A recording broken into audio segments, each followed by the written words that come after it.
Praise the Lord. Good morning po sa ating lahat. Good morning. How are you, brothers and sisters? Great to the Lord. You guys look so beautiful. You're blooming. Amen. Praise the Lord. I just want to take this time to greet my mom a happy birthday. Happy birthday! Mami is 73 years old. Hindi po halata. Parang 37 lang po. Yes. Amen. Glory to God for the life of my mom. And of course, my dad.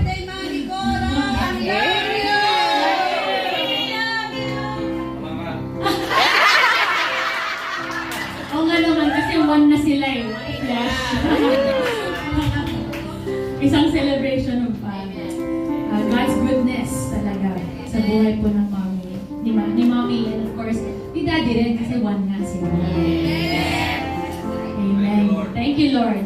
Let's pray. Lord, we thank you so much for this wonderful day. Thank you for your goodness as we sang kanina that is chasing after us all the days of our lives, Panginoon. And Lord, as we hear your word this morning, we pray and we declare that we will know you more. We will receive everything that you want us to receive this morning, Lord Jesus. And that we will live it out, we will take action, and not delay in obeying your word, Panginoon. To you alone belong all the glory, praise, and adoration. In Jesus' name we pray. Amen. Amen. Praise the Lord. Alright, so who remembers, i-share ko po last month? Make the most. Make the most. Good job. Basta may most po siya, yes. Make the most. And the three things that I mentioned, practical ways that we can make the most is read God's word and pray, be sensitive to opportunities given by God, and then start with one thing each day. Do something that is selfless. Amen. Amen. Praise the Lord. So today po, we're actually going to be going through a book in the Bible. Isang libro. One whole book. It's about a very interesting man. And this man is called one of the Old Testament minor prophets. Hindi po siya major prophet. Yung mga major prophet kasi Isaiah, Jeremiah, Ezekiel. But then this man is called a minor prophet. Can anyone guess who this man is? Elisha. No. Joel? Habakkuk? Elijah? David? No, the bed is the major. No other guess? Sabihin ko sana kaya nabasa ko eh.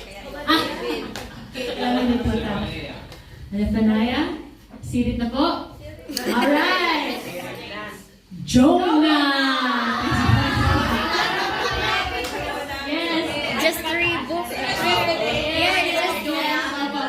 Actually po, yes, tamang-tama po rin kahapon, shinare po ni Pastor Morgan about Jonah. But today we're gonna be talking about something different. Who knows the story of Jonah? Amen. When you think of Jonah, what do you think of? The Whale. Diba po? The first thing eh. Jonah and the whale, diba? Yeah. But most people don't think about the another highlight sa book ng Jonah. Yung main, which I believe naman talaga is the main point. So yung backstory po kung bakit ito yung parang gusto kong i-share, it's in my heart to share, is because, again, who's reading the Bible reading plan? Amen. Amen. It's okay not to raise your hand. You can be humble and but basically, I read this book as part of the Bible reading plan. And I know since bata pa po tayo, we have heard stories about Jonah. Yes. Diba, nung vacation Bible school, nung bata pa tayo, about the big fish or the whale. So we know about it. But I realize my whole life, even if I know the story of Jonah, when you actually read the book of Jonah, ang ganda po ng mga detalya. Yung detalya po ang importante. So, I was praying about, you realize how powerful the story of Jonah is because you read about God, diba? So I was praying about what to preach. And then, Pastor Morgan shared yesterday about Jonah. And then it leaped in my heart. So I was like, okay, I felt, okay, this is the one that I'm going to share about. And I felt, that's what God is wanting us to hear today. So, we're going to read the whole book of Jonah. Wala pong scripture sa screen. But if you go to the next slide, Jai, thank you. We're going to read the book of Jonah. There's 4 chapters in the book of Jonah. And actually quite short po siya. So we're going to read it in Tagalog. Thank you, Lord. Ang salita ng Diyos version. And when you are there, say Amen. Amen. Alright. Are you ready to know more about our God? Alright. Ang salita ng Diyos version. And it won't even take a lot of time. So let's go through it. Feel free to read with me, or if you want to just listen, just not pretend. Parang story time. Ang ganda po ng story kasi. Story time natin ngayon. 1, 2, 3. Nagsalita ang Panginoon kay Jonas na anak ni Amitay. Sinabi niya, pumunta ka sa malaking lungsod ng Nineveh at bigyan mo ng babala ang mga taga-roon. Dahil umabot na sa aking kaalaman ang kanilang kasamaan. I'll just pause po there. Nineveh, although we don't know about what they're doing in this book, pero sa ibang book po, Nahum, the book of Nahum, another minor prophet, it will tell you all the bad things that the people of Nineveh have done. As in, pile up yung mga patay na body sa mga streets ng Nineveh. Like it's that bad. So the cruelty of the people of Nineveh have reached the Lord. Yung mga iyak siguro ng mga tao na naape or something like that.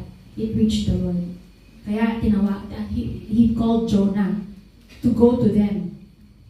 Ano nangyari? Verse 3. Ngunit tumakas agad si Jonas sa Panginoon at nagpa siyang pumunta sa Tarsis. Pumunta siya sa Joppa at nakakita siya roon ng barkong maglalayag papuntang Tarsis. Kaya nagbayad siya. Wow, nagbayad po. Nag-disobey na nga, nagbayad pa. Kaya nagbayad siya ng pamasahe at sumakay sa barko kasama ng mga tripulante at ng iba pang mga pasahero upang tumakas sa Panginoon. Nang nasalawat na sila, nagpadala ang Panginoon ng napakalakas na hangin at halos mawasak na ang barko. Kaya natakot ang mga tripulante at ang bawat isa sa kanila ay humingi ng tulong sa kanilang Diyos. Itinapon nila ang kanilang mga kargamento sa dagat para gumaan ang barko. Si Jonas naman, what did he do? Nakababa na noon sa ilalim ng bahagi ng barko, humiga siya at nakatulog ng mahimbing. Verse 6. Pinuntahan siya ng kapitan ng barko at sinabi sa kanya, Nagagawa mo pang matulog sa ganitong kalagayan? Bumangon ka at humingi ng tulong sa iyong Diyos. Baka sakaling maawa siya sa atin at iligtas niya tayo sa kamatayan. Verse 7. Nag-usap-usap ang mga tripulante. Magpalabunutan na lang tayo upang malaman natin kung sino ang dahilan ng pagdating ng sakunang ito sa atin. At nang magpalabunutan na sila, nabunot ang pangalan ni Jonas. Whoa! Si Lord talaga, no? He has a sense of humor. Verse 8. Kaya kinausap nila siya. Gusto naming malaman kung sino ang dahilan ng pagdating ng sakunang ito. Sabihin mo kung ano ang iyong hanap buhay at kung saan ka nanggaling. Sabihin mo rin sa amin kung taga saan ka at anong lahi mo. Sumagot naman si Jonas. Ako ay Hebreo at sumasamba sa Panginoon ang Diyos sa langit na lumikha ng dagat at ng lupa.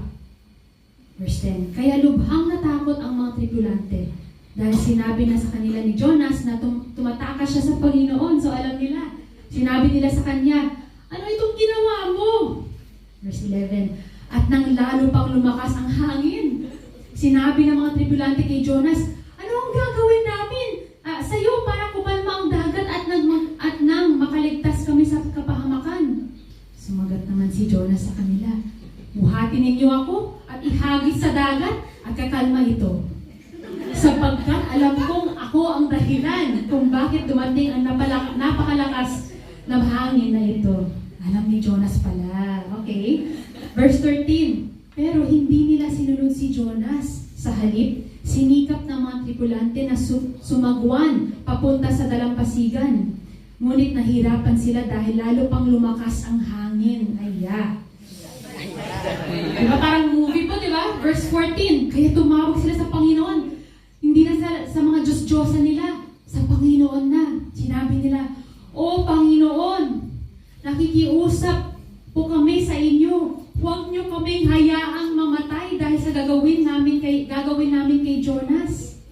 Huwag po ninyong kaming singilin sa aming pagpatay sa kanya na hindi pa naman namin natitiyak kung siya nga ay nagkasala. Ngunit alam po namin ang mga nangyayaring ito ay ayon sa inyong kalooban. Grabe yung mga hindi Hebreyo, yung mga hindi naniniwala kay Lord. Verse 15, kaya binuhat nila si Jonas at inihagis sa nangangalit na dagat at kumalma nga ito. Agad, kumalma ang dagat. Verse 16, dahil sa pangyayaring ito, nagkaroon ng malaking takot ang mga tao sa Panginoon. Kaya naghandog sila at nangakong ipagpapatuloy ang paglilingkod at paghahandog sa Kanya. Wow, ginamit pa ni Lord si Jonas. Yung paghagis kay Jonas ang ginamit ni Lord para masave yung mga tao. Verse 17, ano nangyari kay Jonas? Samantala, nagpadala ang Panginoon ng isang malaking isda upang lunukin si Jonas. 3 araw at 3 gabi siya sa loob ng tiyan nito. Grabe po, no? Ganda ng story. Dahil pa ng mga movies. So, the Lord sent the fish. The famous fish everyone knows about. It is the Lord who sent the fish para lunukin si Jonas. Chapter 2. Ito na po si Jonas. Nanalangin si Jonas. Okay. Nanalangin si Jonas sa Panginoon ng kanyang Diyos sa loob ng tiyan ng isda. Sinabi niya, Panginoon, sa paghihirap ng aking kalooban at kalagayan, humingi ako ng tulong sa inyo at sinagot niyo ako. Sa bingit ng kamatayan, humingi ako ng tulong sa inyo at pinakinggan niyo ako. Amen. Inihagis niyo ako sa pusod ng dagat. Napalibutan ako ng tubig at natabunan ng mga alon na ipinadala ninyo. Alam ni Jonas, pinadala ni Lord. Verse 4, pinalayas niyo ako sa inyong harapan, ngunit umaasa pa rin ako na makakalapit muli ako sa inyo, doon sa inyong banal na templo. Amen. Verse 5, lumubog po ako sa tubig at halos malunod.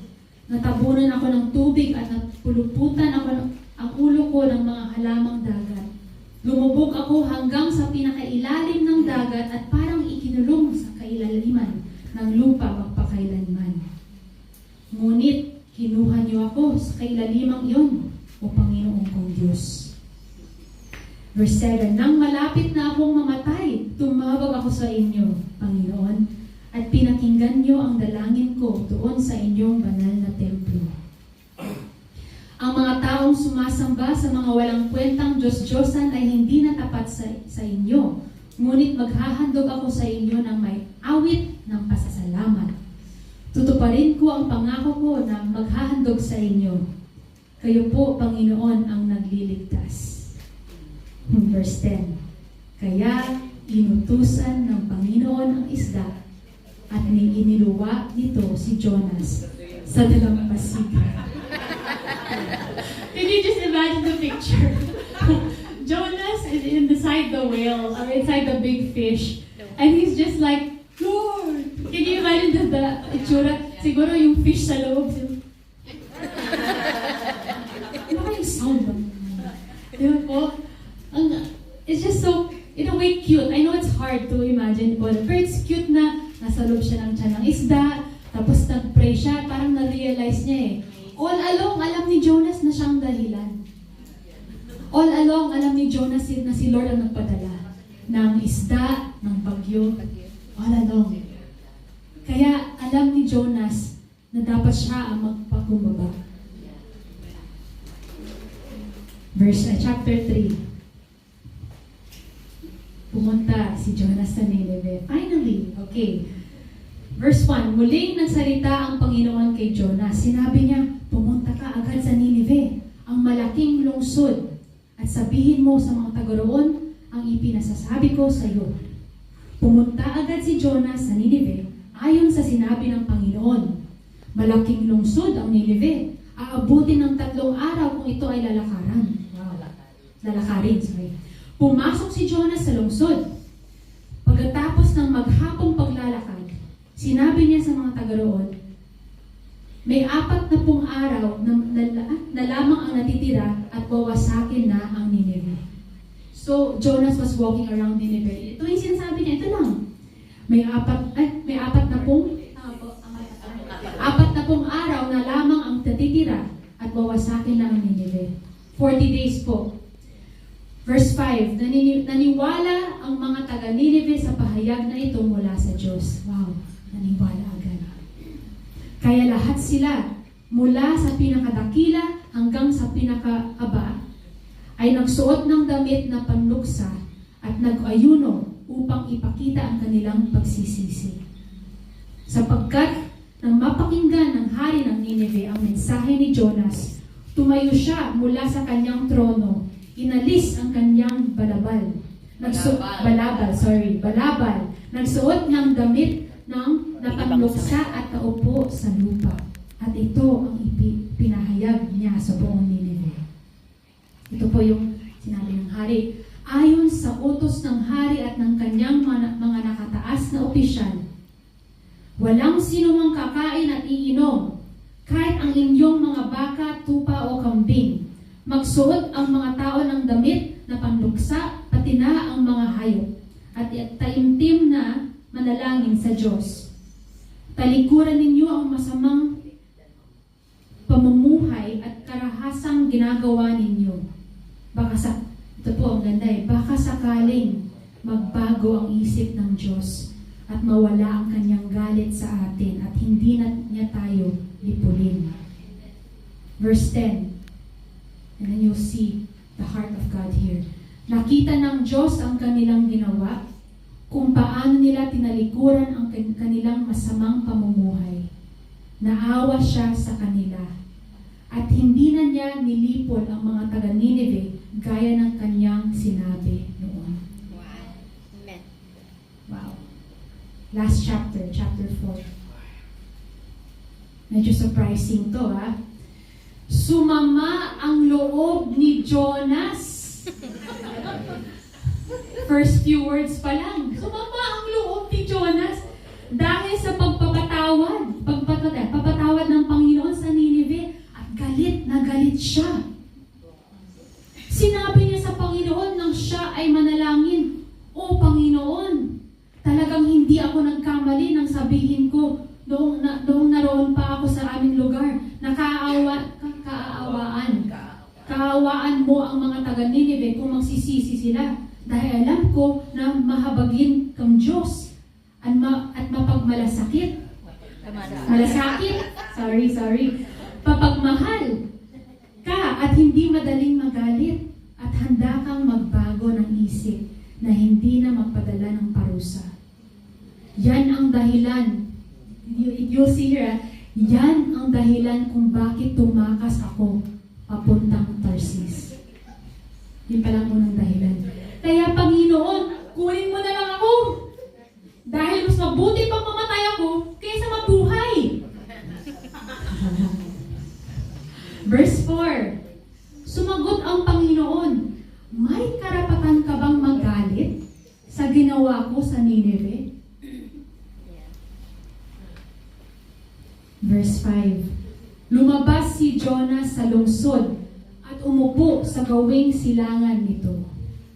Sa east, po diba? Sa east ng lungsod ng city.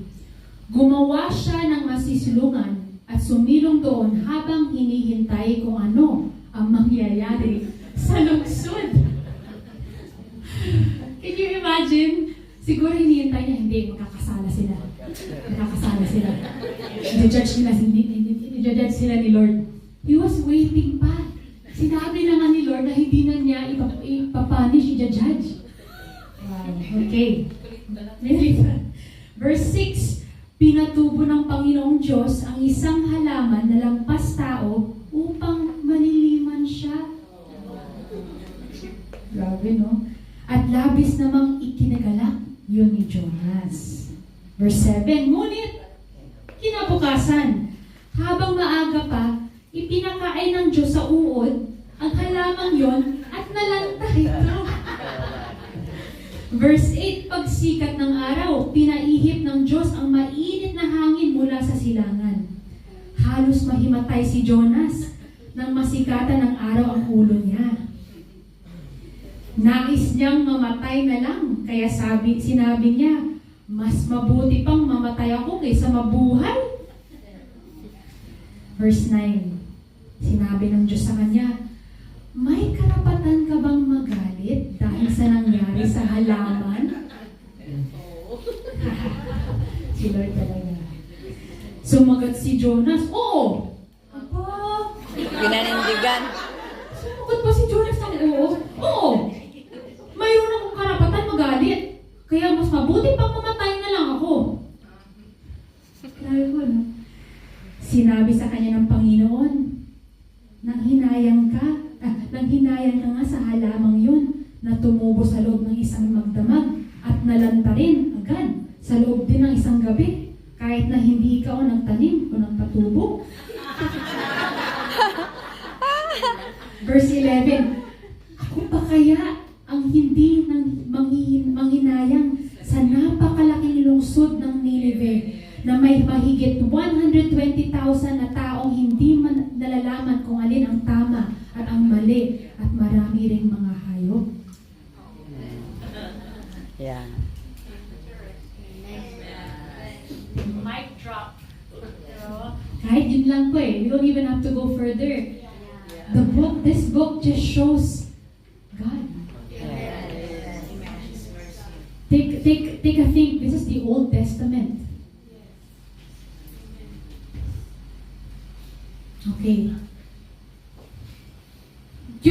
Quick review lang po. Kasi I know that the more we hear, the more we remember. Right? Amen. So, first chapter, God commands Jonah to go to Nineveh para makaproclaim na yung judgment against the people. Jonah runs away. He pays money to go on a ship to Tarshish. The Lord sent a storm. The crew of the ship was scared. They're praying to their gods. They threw the cargo para gumaang ang cargo. Then the captain went to Jonah. Where was Jonah? Where? Under. Downstairs. The captain asked, why are you sleeping? Pray to your God para he will feel sorry for us. And then, what happened? The crew, nag-gamble sila. They cast lots. Sino kaya mag-blame? Dapat. It pointed to Jonah. So, in-interrogate si Jonah. Nung sinabi ni Jonah kung sino siya, mas lalo sila natakot. Jonah admitted fault niya. Tapos, he asked them to throw him off the board. But did they throw him off the board? What did they do? You pray. They tried to row pa more. To try to go to the shore. Mas lalong lumakas yung alon. And then they prayed. And they said, sige nga Lord, Panginoon ni Jonas. Sorry, what we're gonna do, Lord, ha? We're gonna kill someone that you love, but it's not our fault. It's what you want. So they threw him off the board. And then after that, the storm. Stop. And what happened to the crew? Nag-pray. They pray to God. Thank you. They turned to God. Then what happened to Jonah? Kinain ng uyo. Ano nangyari po sa tiyan ng isda? Anong ginawa ni Jonah? Pray. Repent. Napakahabang prayer, di ba po? Tapos, ano nangyari? Niluwa. Bakit niluwa ng isda? It's God's command. God directed, the director si Lord eh. Mag-iluwa mo na. Diba? Yes, sa dalampasigan. And then, what happened after that? The Lord told Jonah to go again to? Okay, and then what happened in Nineveh? Nag-ano sila, nagluksa. He preached around. Yeah. In 40 days, the Lord will destroy the city. 40 days, mawawala kayo lahat. Yeah. What happened? After that, did they nagsisi ba po yung mga tao? Yes. Sino po ang nag-direct na magsisi sila? Yung hari po. Yung hari. He actually has an order for the whole Nineveh. Because he himself, okay, so, and then after that, what happened? Nagalit si Jonah. Anong ginawa ni Jonah? Yeah, he went outside the city, tapos nag-watch siya. Sa galit niya. Tapos what happened? What did God do? Forgive. Nalaman para magsilungan. Ang bait talaga ni Lord. Tapos anong nangyari sa halaman? Kinain ng uod, namatay. Namatay yung halaman dahil sa uod. Tapos what happened after that plant died? A wind, a hot wind. So kung nawala na yung maliliman, nawala na yung halaman, the Bible says he almost fainted. Ano yung mga sinabi ni Jonah? It's better to die than to live. Anong sinabi ni Lord?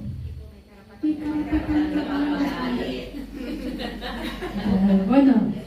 Tapos ano po yung sinabi ni Jonas? Hindi siya nagsinungaling. Hindi siya. He's truthful. Si Jonas. Honest. Tapos ano sabi ni Lord? Concern ka sa plan? Yeah. Isang gabi lang, gano'n. Tapos hindi naman ikaw ang dahilan kung bakit umusbong. Hindi naman ikaw ang nagtanim. Di ba po?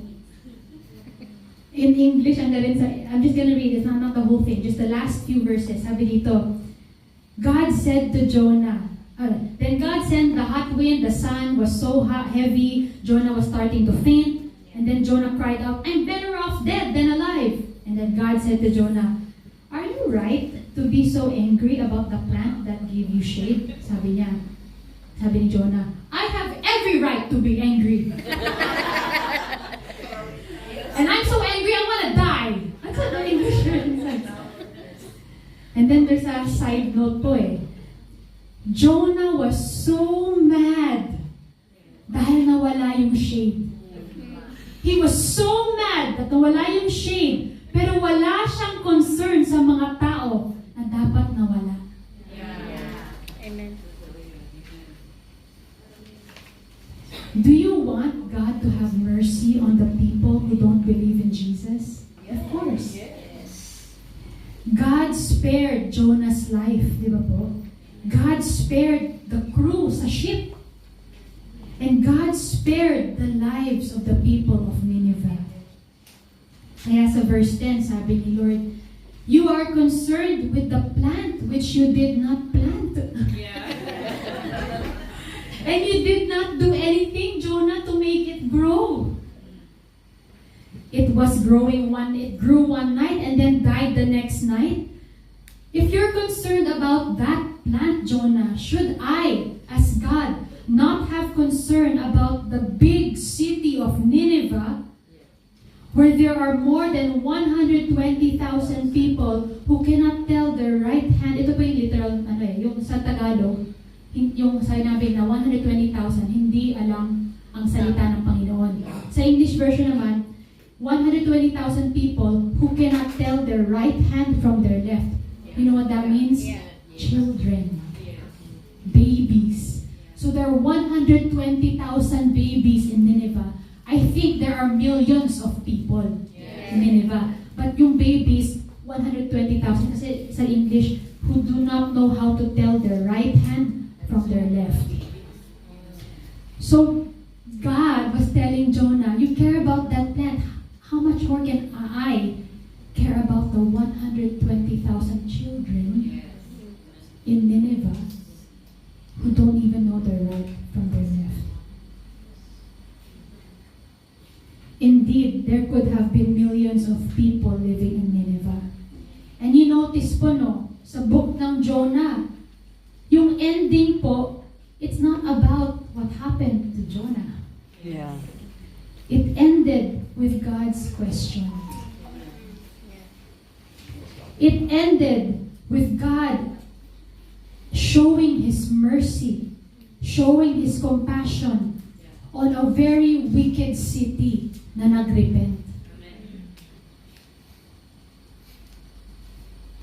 God is willing to save if you are willing to repent. So there's many things to learn actually from this story. Many things. When you search online, there's like 10 lessons to learn from John. 7 studies to learn. 5. There's so many things to learn.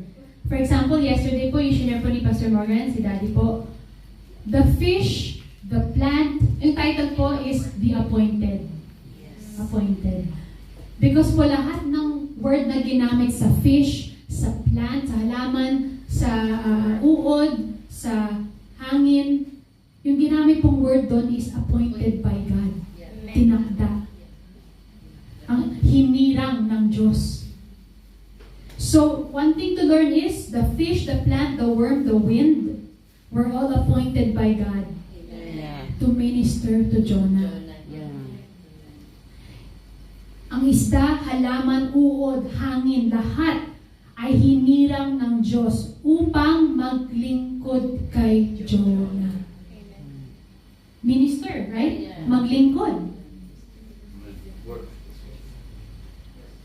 Can it also use maglingkod?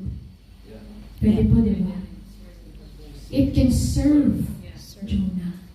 Yung isda, yung halaman, yung uod, yung hangin.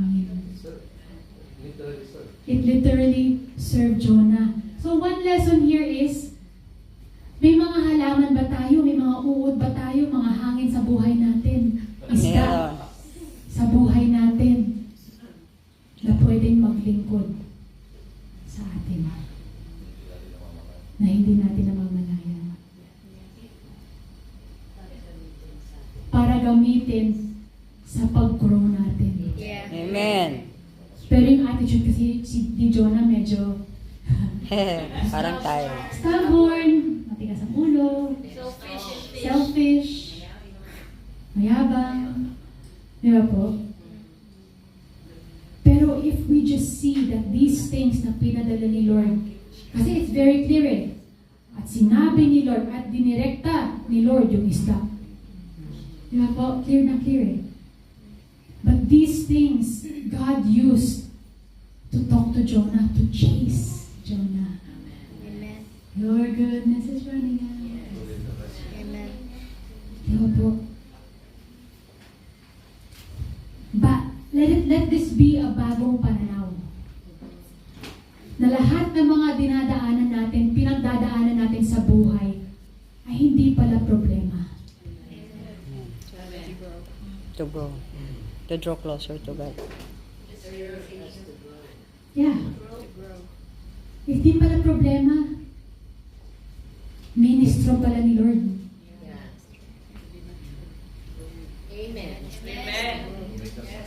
To make us know God more. Amen. To make us see Him and not the problem. Kasi alam na ni Lord ko lahat eh. Alam na niya yung ending. Tayo nasa gitna pa eh. Pero si Lord alam na yung ending. Kung alam na ni Lord yung ending, at hindi siya nababahala, bakit tayo nababahala? Amen. Kasi hindi tayo nakaupo katabi ni Lord. Nasa problema tayo, busy. Nag-aalala.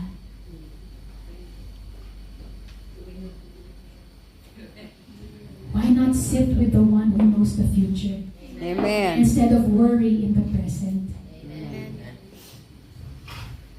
Yeah.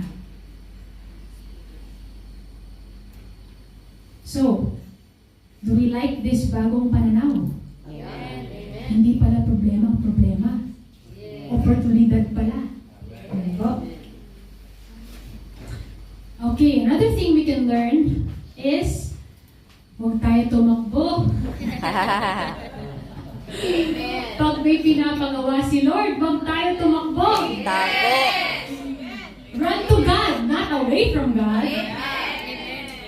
Because we know what happens when you run away. Yes. God will chase you. God will chase you down. Kaya po, nagbayad pa si Jonas, naswallow pa siya ng isda, malapit siya na faint. Di ba po? Another thing we can learn, pwede pala tayong maging obedient sa labas, pero labag sa loob. True. But our inside is far from God pala. Posible palang mangyari yun. Parang si Jonah. Sige Lord, susunod ako sa inyo. Tapos nung nag-change ang mind ni Lord, gusto ko na mamatay! Hindi consistent. Diba po? So you can be obedient on the outside but still far from God on the inside. Huwag po nating hayaan na maging tulad ni Jonah. Yeah. Tayo. Pero ito po ang highlight. Ito po yung pinaka-highlight. And I believe this is the reason for the book of Jonah. So the title of this po is actually the book of Jonah. A story of God's mercy and compassion. Yun ang highlight. Hindi po yung fish. Hindi po yung halaman. Yung uod, si Jonah. Hindi po lahat yun. Ito ang highlight. It is all about God's mercy and compassion. It is all about God's patience. God is so patient with us. Do you sometimes stop and sit down and think, wow, Lord, thank you for being so patient with me. Yeah. Do you sometimes just, parang ano lang, just like, muni-muni. Lord, you're so good, but I don't believe you all the time. Yeah. True. Lord, you're so good, but why do I still worry? But you still call me out of the water. You still call me out of the problem, out of anxiety, out of depression, when I call your name. Di ba po? I want to thank you, Lord, for being so patient with me. Amen. Thank you, Lord. Can you imagine God's patience with Jonah? Yeah. Tapos yung calm ni Lord habang no! Ayoko! Gusto ko na mamatay! Tapos sabi niya, Jonah, may karapatan ka ba? Grabe na yung compassion ni Lord, yung patience ni Lord. No? Understanding ni Lord. So, kung ito po yung highlight, God's mercy and compassion, I think now the question for us is, how much do you know God's mercy and compassion? How much do you know God's patience? Because so many times we talk about our patience. Lord, give me patience. But the most patient one is already in you. So it's not about God giving you patience. It's about you being in Christ and Him being patient through you. It's not your patience anymore, mga kapatid. It's the patience of the Lord. Because love is patient. Who is love? God. Yeah. Love is patient, kind, not proud. It doesn't envy. All that, it's God. So if you know God's patience, you will be patient. If you know God's mercy and compassion, you will be merciful and compassionate. Kung hindi po natin kilala si Lord, mahirap po tayo maging mabait. Just reading the story of Jonah, you will have patience with your brothers and sisters.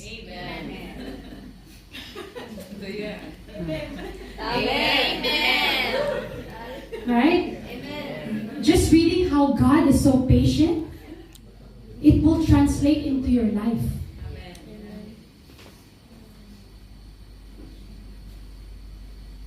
This compassion and mercy of God, ito po yung bagong nilalang na buhay.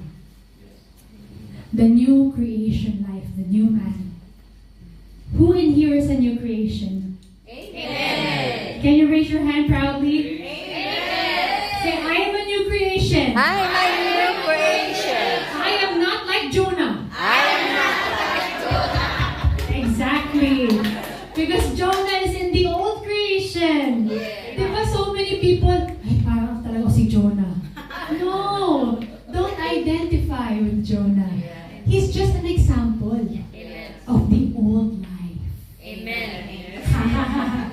Oh. Diba po? Yung action niya, example po ng old life. Pagka-proud, pagka-rebellious, selfish. Di ba po? It's all the old. I am not sharing this story to say, oh, di ba parang tayo si Jonah? No. I am sharing this story to remind you that this is not who you are. Amen. This is not who you are. You are not rebellious. Amen. You are not selfish. Amen. In fact, you are like God here in this story. You are compassionate, full of mercy to people in Nineveh who didn't deserve mercy at all. God was merciful. Can you think of people in your life right now that don't deserve mercy? It doesn't have to be people in your family. It can be people in the world. There's no one that doesn't deserve mercy. Everyone deserves mercy. Everyone deserves the mercy and grace of God. You know why? Because He's God. He is love. Actually, to be honest, if we look at it sa pananaw ng mundo, walang deserving. Walang deserving sa habag at biyaya ni Lord. Pero dahil merciful si Lord, dahil grace, and dahil compassionate si Lord, He still showed and gave His mercy by dying on the cross for us. Kaya if there's someone in your life or in the world that you think, when you read the news, pag may na sentence for life, dahil may ginawang masama, buti ka sa kanya. Ay, dapat matuto siya. Dapat matuto siya. Natural, it's natural. But God loves this person too. And I know it's so hard kasi syempre may justice din si Lord, di ba po? Justice, right? Do the right thing. He's fair, He's righteous. But He is love. And our job is to love and care for the person back to God. Back to God. And God will be the one to handle all the justice stuff.